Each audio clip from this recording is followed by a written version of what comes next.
Transcription number 166. Let's start. I should like to deal only with some important departments. I shall take first the Defense Department, the allocation to the Defense Department, which in the budget of the last year was rupees 800 crores, has been reduced to about rupees 700 crores. Is it because the defense requirements have diminished in number? I have come to know that recruitment to the forces has been stopped. At what number has it been stopped in the present emergency? Soon after the incursion of the Chinese, it was hoped that our defense forces would be raised to the number of 2 millions. Has at least 1 million been reached so far?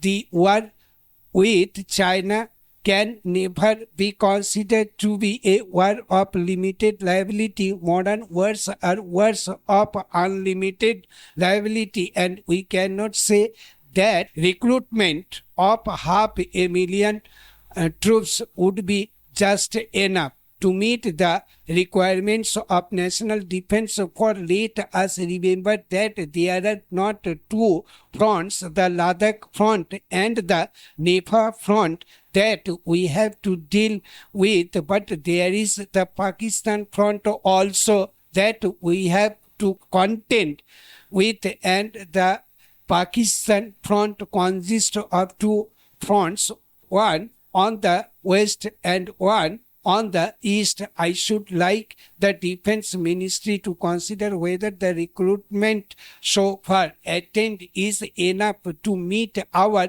defense requirements on all these four fronts. Para.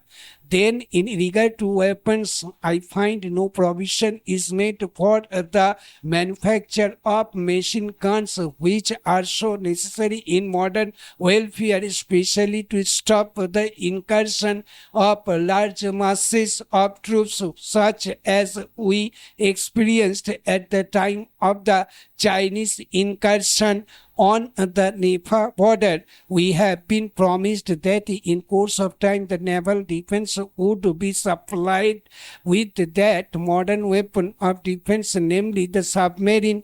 To this end, officers have been sent to the United Kingdom to learn how to handle submarines. I hope and trust that very soon we shall require at least two submarines. I would suggest that the useless aircraft carrier, which serves no defense purpose at all at present, upon which rupees 30 crores were spent, and the maintenance of which comes to about 6 crores of rupees a year, might be sold to some power that requires an aircraft carrier, and the amount thus realized might be spent on the purchase of submarines. Para. Mr. Vice Chairman, I now come to another important department, the Department of External Affairs, which also swallows a large part of the budget. We have as many as 129 missions. We have had these missions for the past 15 years, and I think it is time that the External Affairs Ministry began to consider the question whether all these 129 missions are required. Why do we want missions in Latin American countries which have no political, diplomatic or international connections with India? For trade purposes, certainly we should have some representatives, but then consular officials would be enough for this purpose, and we need not maintain these costly embassies and missions in the countries of Latin America. Looking at the report of the Ministry of External Affairs, I find a reference made to relations with foreign powers, relations with Afghanistan and Burma. Our immediate neighbors, our near neighbors are reported to be friendly. About Pakistan, nothing is said about relations. The obvious inference is that the relations are not friendly, but what about the countries of Southeast Asia? These are countries with which we should have friendly relations, but there is no reference at all in the report to the relations, whether friendly or hostile, with the Southeast Asian countries.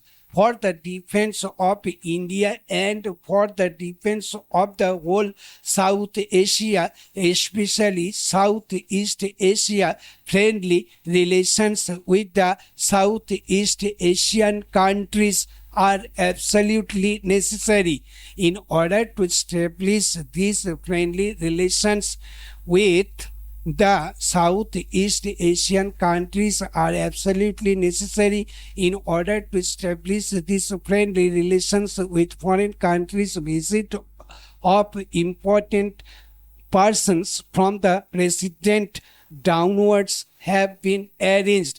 But what are our missions doing in several countries in order to maintain and promote friendly relations with India? Are they allowed to take initiative?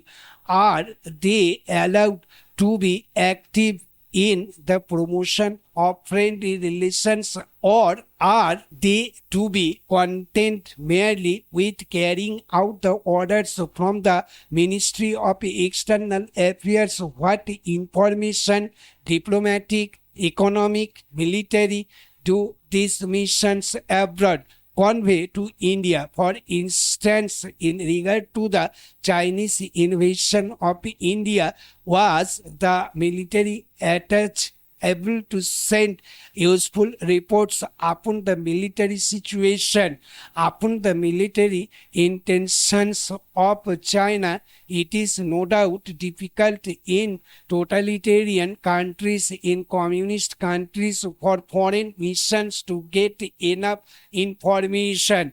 But from the experience of missions maintained by the United Kingdom, by the United States of America, these countries are able to get valuable military and other useful information from their representatives abroad. Or is it the fact that our military attaches, commercial attaches, send reports to our ministries, but the external affairs lay these reports aside? Stop. Thank you.